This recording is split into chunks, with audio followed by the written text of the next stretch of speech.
राज्यात आजही पावसाचा जोर कायम राहणार। उत्तर महाराष्ट्रासह कोकणामध्ये अतिमुसळधारेचा इशारा, तर मुंबई ठाण्यासह पालघरला ऑरेंज अलर्ट। महापुरानं बेहाल मराठवाड्याला पुन्हा जोरदार तडाखा। 3800 गावांना झोडपलं। संभाजीनगर आणि बीड जिल्ह्याला सर्वाधिक फटका। आजही 6 जिल्ह्यांसाठी पावसाचा ऑरेंज अलर्ट। नाशिकच्या गोदावरी नदीनं धोक्याची पातळी ओलांडली। दुतोंड्या मारुती पूर्णपणे पाण्याखाली। नाशिकला आज अतिमुसळधार पावसाचा इशारा।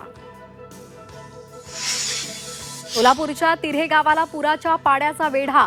शैक्षणिक साहित्य पाण्यामध्ये वाहिल्यामुळे गायकवाड बहिणीच्या स्वप्नांचा चिखल।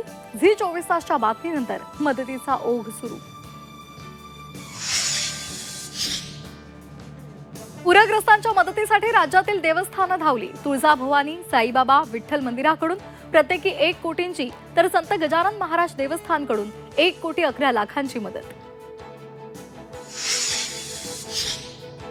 मुंबईचा महापौर यंदा आपलाच। मतभेद बाजूला ठेवून कामाला लागा। एकनाथ शिंदेंचा पदाधिकाऱ्यांना कानमंत्र।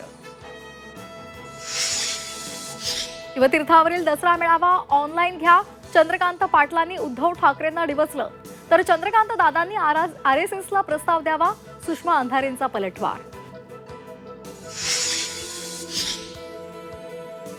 काँग्रेसची आजपासून संविधान सत्याग्रह पदयात्रा। दीक्षाभूमी ते सेवाग्राम आश्रम यात्रा निघणार। काँग्रेस नेत्यांसह महात्मा गांधींचे पणतू तुषार गांधीही सहभागी होणार। भारतानं 9व्यांदा आशिया चषकावर नाव कोरलं।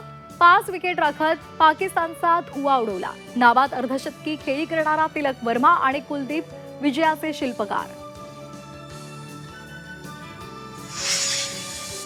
मोहसिन नकवींच्या हस्ते आशिया चषक ट्रॉफी घ्यायला भारतीय संघाचा नकार। भारताच्या विजयानंतर दुबईमध्ये मध्यरात्री मोठा ड्रामा, तर सूर्यकुमार यादवकडून आशिया चषकाची मॅच फी भारतीय सैन्य दलाला समर्पित।